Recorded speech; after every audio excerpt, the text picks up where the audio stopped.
Hello students, arts में जिनका home science subject है, बहुत सारे बच्चे का कमेंट आ रहा है कि सर कोई तो वीडियो बना दीजिए एमसीक्यू का वीडियो।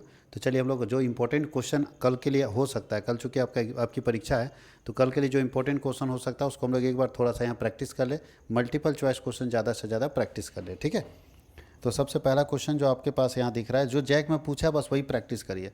विकास को कितने भागों में बांटा गया है? एक बच्चे का डेवलपमेंट हम लोग पढ़ रहा है, फर्स्ट चैप्टर, जिसमें हम लोग को पढ़ना है डेवलपमेंट। तो एक बच्चे के डेवलपमेंट को 6 भागों में बांटा गया। 6 स्टेजेज होते हैं एक बच्चे को डेवलप करने के लिए।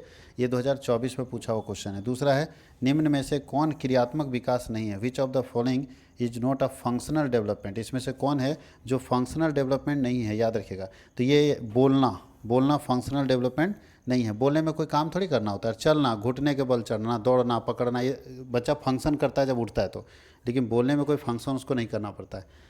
उसके बाद किस महीने में बच्चा बिना सहारे के खड़ा हो सकता है? तो 9 से 12 महीने में बच्चा बिना सहारे के खड़ा हो सकता है। वृद्धि का अर्थ क्या होता है? बढ़ना। वृद्धि का मतलब ग्रोथ, बढ़ना।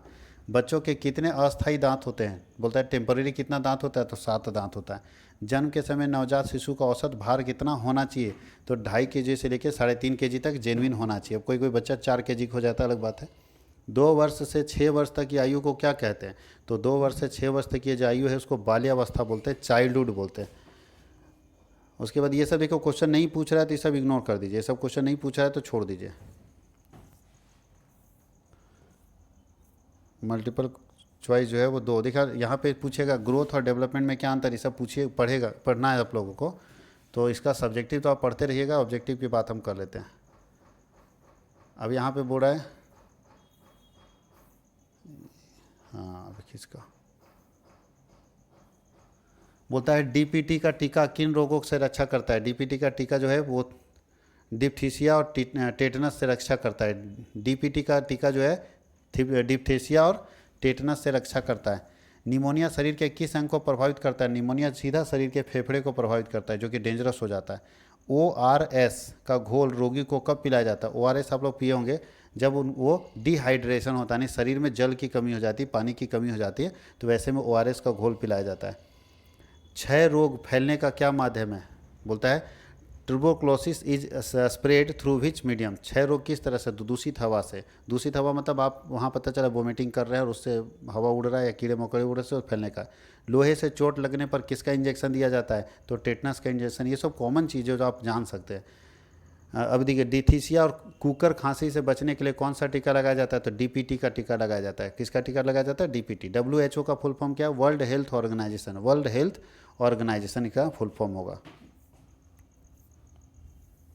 अब यहाँ पे देखिए, रोग निरोधक क्षमता कितने प्रकार की होती है? तो 2 प्रकार की होती है। हैजा शरीर के किस अंग को प्रभावित करता है? तो हैजा जो शरीर के पाचन तंत्र को, पूरा डाइजेस्टिक सिस्टम को पूरा डैमेज कर देता है, और इसलिए हैजा एकदम जानलेवा बीमारी हो जाता है। निम्न में से कौन पोषणहीनता से संबंधित रोग है? यानी खान पान से पता चला सही से न्यूट्रिशन नहीं मिला, एनीमिया बीमारी पोषणहीनता से। ज्वर कितने प्रकार के होते हैं? बुखार 5 प्रकार के होते हैं। BCG का टीका किस रोग से बचने के लिए दिया जाता है? तो क्षय रोग से। क्षय रोग से बचने के लिए BCG का टीका दिया जाता है। ट्यूबरक्लोसिस से बचने के लिए जो है BCG का टीका दिया जाता है। फेफड़ों को प्रभावित करने वाले रोग कौन है? अभी बताए थे, हैजा। मच्छर के काटने से कौन सा रोग होता है? तो मलेरिया। पोलियो से प्रभावित होता है कौन सा अंग? तो बोलता है पोलियो से जो प्रभावित अंग है, जहाँ भी पोलियो मारेगा वो बेकार हो जाएगा। वो आप सब जानते हैं, जिसको पोलियो मारा, हाथ में मारा तो हाथ ही बेकार हो जाता है। संक्रामक रोग से तात्पर्य, संक्रामक मतलब ऐसा रोग जो एक व्यक्ति से शरीर से दूसरे व्यक्ति के में फैलता है, उसको संक्रामक रोग बोलते हैं। क्षय रोग निवारण के लिए कौन सा टीका लगाया जाता है? तो BCG। अभी पढ़े, BCG का टीका लगाया जाता है। बच्चों को किस रोग से बचाने के लिए विटामिन A की खुराक दी जाती है? तो रतौंधी से बचाने के लिए विटामिन A की खुराक दी जाती है। बच्चों को रतौंधी से बचाने के लिए विटामिन A की खुराक दी जाती है। अब चलिए फिर चलते हैं हम लोग इधर तीसरे चैप्टर में। तीसरा चैप्टर में क्या बोलता है? मानसिक रूप से असमर्थ बालक किसे कहते हैं? किसको बोलेंगे? जो दिमागी तौर पर असमर्थ है, तो वो बोलते हैं अनपढ़ बालक को, जो दिमागी तौर पर असमर्थ होगा। निम्न में से कौन विशिष्ट बालकों का प्रकार नहीं है? Which of the following is not type of special child? तो आर्थिक अक्षमता, जो आर्थिक अक्षमता वाला जो बच्चा है, हालांकि आर्थिक नहीं, मानसिक अक्षमता होना चाहिए, ठीक है। विशिष्ट बालक का प्रकार नहीं मतलब मानसिक अक्षमता, मानसिक रूप से असमर्थ बालक किसे कहते हैं? जिसकी बुद्धि का विकास नहीं होता उसको बोलते हैं मानसिक रूप में असमर्थ है। अंधे बच्चों को पढ़ाने के लिए किस विधि का प्रयोग किया जाता है? तो ब्रेल विधि का प्रयोग किया जाता है। अंधे बच्चे को पढ़ाने के लिए ब्रेल विधि का, जिस विधि का प्रयोग किया जाता है उसको हम लोग बोलते हैं ब्रेल विधि, याद रखिएगा इस चीज़ को। प्राकृतिक असमर्थता किसे होती है? तो जो जन्म से होती है, जन्म से अगर किसी बच्चे में कोई कमी है तो उसको प्राकृतिक बोलते हैं। बच्चों में असमर्थता हो सकती है जन्म के समय। वह बालक जिसकी शारीरिक, मानसिक, भावनात्मक, सामाजिक क्षमताएं सामान्य से हटकर होती है उसके बोलते हैं असमर्थ या डिजेबल पर्सन।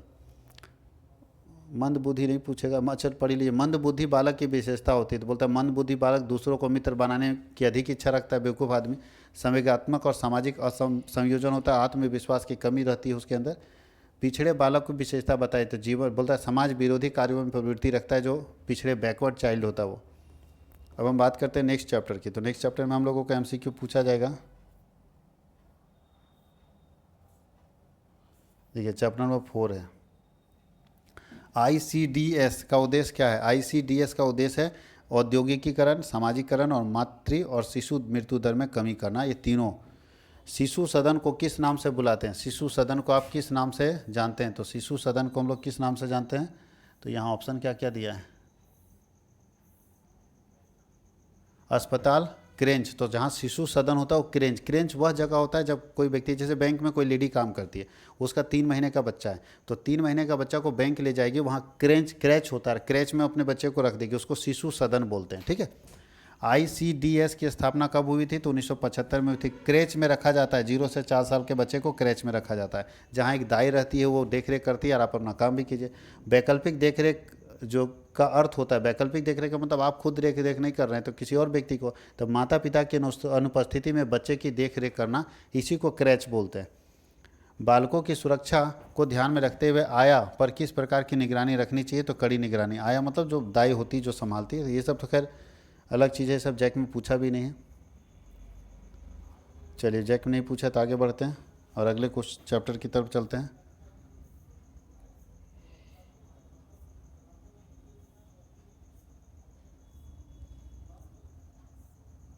चलिए कुछ चैप्टर नंबर 5 हम लोग बात कर लेते हैं। बोलता है कि ये भी आपको बहुत कम क्वेश्चन इसमें जैक में पूछा है, बहुत कम क्वेश्चन पूछा है, तो ज़्यादा दिमाग लगाने की ज़रूरत नहीं है। जो जैक में पूछा उसको पढ़िए, बाकी आपको दिमाग लगाने की ज़्यादा ज़रूरत नहीं है। अभी आपके पास टाइम कम है, नहीं है तो आगे बढ़िए। 5 और 6 नंबर चैप्टर में चलते हैं।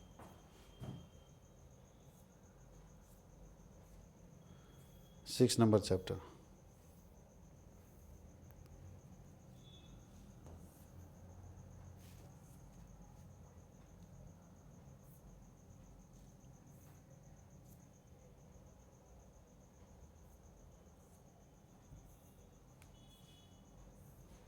किशोरावस्था। इधर बहुत कम क्वेश्चन पूछ रहा है जैक से, पता नहीं समय हो सकता है डिलीटेड चैप्टर होगा ये पहले से, इसलिए नहीं पूछा होगा। इनमें से कौन किशोरा अपराध का लक्षण नहीं है? इसमें से कौन है जो बचपन में लोग अपराध नहीं मानता है तो कक्षा में कार्य को पूरा नहीं, होमवर्क पूरा नहीं करता तो बोलता है चलो बच्चा छोड़ दो। अब दारू पिएगा तो बच्चा थोड़ी छोड़ेगा आदमी। एड्स नामक रोग के मुख्य वाहक कौन है? एड्स कैसे होता है? तो नशे में आदि व्यक्ति को होता है क्योंकि उसको ध्यान नहीं रहता है। वेश्यावृत्ति में संलिप्त व्यक्ति है जो कहीं भी है ना संभोग का काम कर ले रहा है। पेशेवर रक्तदान है, जो रक्तदाता हर जगह अपना खून ब्लड देते जा रहा है, वहाँ भी एड्स फैला सकता है। अगर एड्स किया हुआ व्यक्ति किसी को ब्लड दे देगा तो बर्बाद कर देगा। धूम्रपान का सर्वाधिक प्रतिकूल प्रभाव पड़ता है कहाँ पे? तो श्वसन तंत्र पर, जो सांस लेने का तंत्र है उसी पर सबसे ज़्यादा धूम्रपान का प्रभाव पड़ता है। आगे लिखा है किशोरावस्था की समस्या है द प्रॉब्लम ऑफ, जो बोलता है एडोलेसेंस इज। तो किशोरावस्था में क्या होता है? तो शारीरिक वृद्धि के कारण उत्पन्न होने वाले भद्देपन की समस्या। जब हमारा शरीर बढ़ता है तो थोड़ा भद्दापन टाइप का लगता है। स्वतंत्रता एवं नियंत्रण संबंधी समस्या आती है, यौन संबंधी समस्या आती है, सारी समस्या किशोरावस्था में होती है। किशोरावस्था का मुख्य पारिवारिक कारक होता है, तो परिवार का आकार बड़ा होता है, परिवार की आय कम होती है और परिवार का विघटन होना। तो किशोरावस्था में परिवार जो है विघटित होती है। किसी भी बच्चे की किशोरावस्था में उसका परिवार विघटित होता जाता है, याद रखिएगा इस चीज़ को।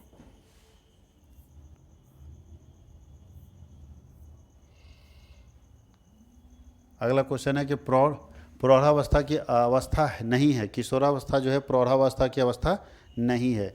मध्य प्रौढ़ावस्था की आयु क्या होती है? तो 40 से 60 साल तक होता है। रजो धर्म या मासिक धर्म जो स्त्रियों को समानता कब समाप्त हो जाती है? तो 45 से 50 साल में ये समाप्त हो जाती हैं। तलाक का कारण क्या है? तलाक का कारण क्या हो सकता है हमारे समाज में? तो जो बहुत सारे कारण हो सकते हैं, तो यहाँ चलिए ऑप्शन देखते हैं क्या क्या दिया हुआ है। यौन संबंधों की संतुष्टि, विचारों में मतभेद, तो तलाक ज़्यादातर विचारों में मतभेद के कारण होता है। वयस्क से अपेक्षाएं होती है, जो अडल्ट पर्सन होता है उससे। तो दाम्पत्य की स्थापना, व्यवसाय मतलब दाम्पत्य मतलब अपना पारिवारिक जीवन अच्छे से चलाए, व्यवसाय और नौकरी करे, और विवाह और परिवार बनाए, उपयुक्त तो सभी तो सभी। आरंभिक प्रौढ़ावस्था में वयस्क को किस व्यवसाय संबंधी परेशानी का सामना करना पड़ता है? कोई भी अगर स्टार्टिंग स्टेज में कोई नए एज में अभी एकदम एनर्जेटिक एज में जाता है तो कंपटीशन का सामना करना पड़ता है, अपने सपोर्टिव लोगों से सपोर्ट का सामना करना पड़ता है, और करियर का सिलेक्शन का सामना। तो तीनों तरह की समस्याएं इन लोगों को झेलनी पड़ती है स्टार्टिंग स्टेज में प्रौढ़ावस्था में।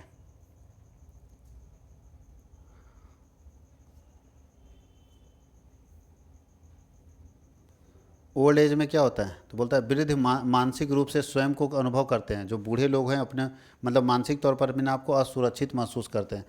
एरिक्सन के ने वृद्धावस्था की कौन सी अवस्था का है? वृद्धावस्था को संपूर्णता बनाम निराशा, यानी पूरे जीवन भर संपूर्ण रहे लेकिन बुढ़ापे में निराशा हो जाती है। बुजुर्गों की सामाजिक आवश्यकताओं को पूरा करने के लिए एक आदर्श वृद्धाश्रम होना चाहिए। तो बोलता है स्वयं के आयु के वर्ग की संतति के लिए, यानी वृद्धाश्रम में क्या होता है, सारे बूढ़े लोग रहते हैं तो उन लोगों को दिक्कत नहीं होता, लेकिन जहाँ नौजवान लोग उनके बीच में बूढ़ों को रहने में दिक्कत होता है। वृद्धावस्था में चेहरे में परिवर्तन आ जाता है। किस तरह का परिवर्तन? तो झुर्रियाँ आ जाती है, मांसपेशियाँ लटक जाती है, त्वचा सूखी हो जाती है। ये सभी समस्याएं एक वृद्धावस्था में आ जाता है, बुढ़ापे में आ जाता है। वृद्धावस्था में वृद्धों को किस से सामंजस्य स्थापित करना चाहिए था? आर्थिक स्थिति से, सामाजिक स्थिति से, शारीरिक स्थिति से, सभी से। तो बुढ़ापे में बुजुर्गों को सभी से सामंजस्य एडजस्टमेंट कर लेना चाहिए कि मेरा भैया पैसा अगर कम आ रहा है तो भी कोई दिक्कत नहीं, सामाजिक स्थिति और शारीरिक, ये सबसे। इसलिए देखिएगा बहुत सारा शादी विवाह में बुजुर्ग लोग नहीं जाते हैं क्योंकि उनको लगता है मेरा शरीर सपोर्ट नहीं करेगा। तो याद रखिएगा इस चीज़ को। अब आहार के बारे में पढ़ रहा है, आहार का कैसे करेंगे? मील, तो बोलता है कैल्शियम कहाँ पे पाया जाता है? तो आंवला में पाया जाता है। देखो 2024 में पूछा है। प्रत्येक व्यक्ति के लिए कौन सा आहार आवश्यक होता है? तो प्रोटीन प्रधान, जो प्रोटीन वाला आहार है हर व्यक्ति को करना चाहिए। प्रोटीन वाला आहार जो है खाना हर व्यक्ति को खाना चाहिए। ऊर्जा मापने की इकाई क्या होती है? तो ऊर्जा को हम मापते हैं कैलोरी में। ऊर्जा को किस में मापते हैं? कैलोरी में। मछली के तेल में पाया जाता है तो विटामिन ए। आयोडीन की कमी से होने वाला प्रॉब्लम क्या है? तो घेंघा। घेंघा ऐसा बीमारी जो आयोडीन की कमी के कारण होता है। विटामिन सी का सबसे अच्छा स्रोत क्या है? तो विटामिन सी का सबसे अच्छा स्रोत है नींबू।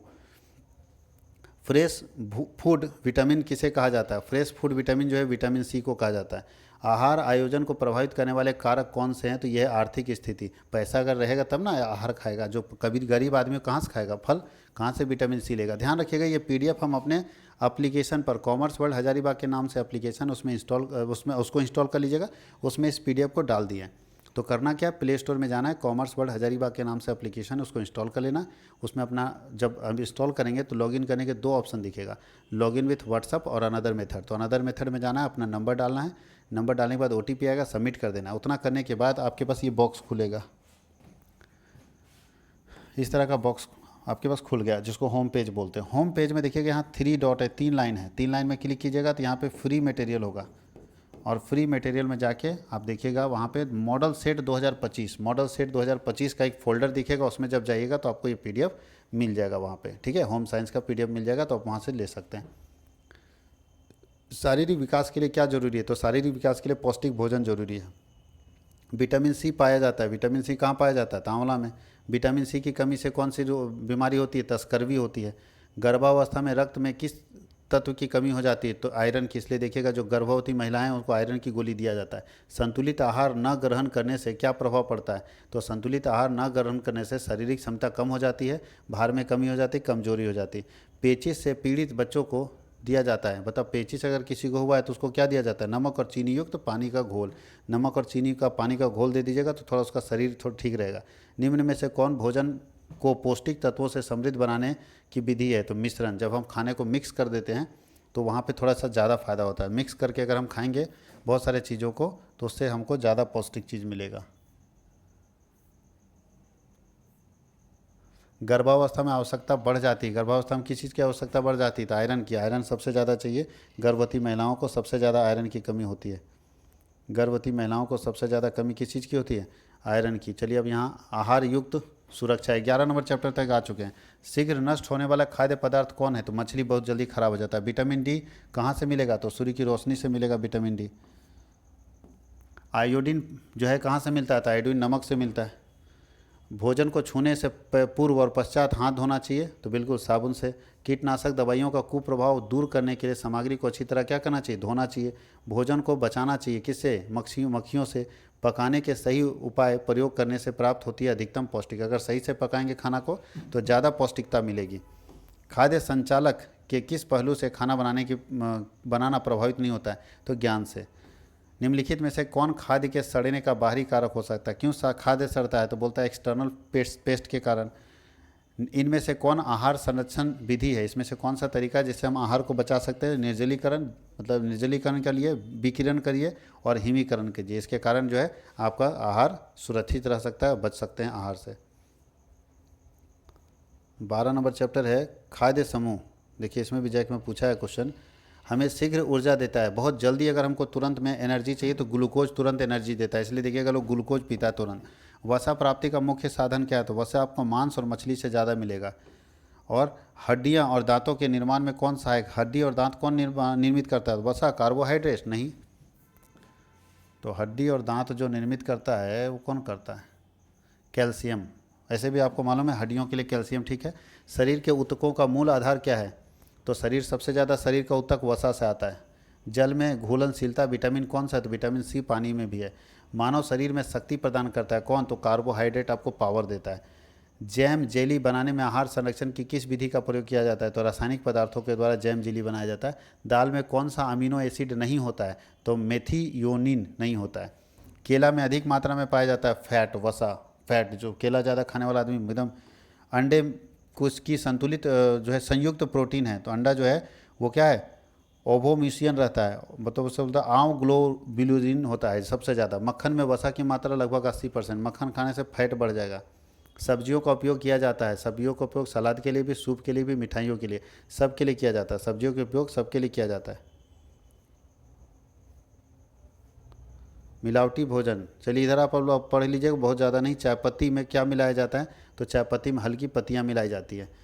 पपीते के बीज मिलाया जाता है साबुन काली मिर्च में। साबुत काली मिर्च जो होती है यानी होल ब्लैक पेपर होता है उसमें मिलाया जाता है। खेसरी दाल जो है मिलाया जाता है। अरहर के दाल में खेसरी दाल मिलाया जाता है। हल्दी पाउडर में क्या मिलाया जाता है? तो पीली मिट्टी मिलाया जाता है। इससे बताओ, हल्दी पाउडर में पीली मिट्टी मिला दिया जाता है। आहारीय मिलावट प्रतिबंधक अधिनियम कब बना था? तो 1 जून 1955 में बना था। आहारीय मिलावट का क्या अर्थ होता है? खाने के सामान के गुणवत्ता के स्तर को निम्न करना, उसमें मिलावट करना।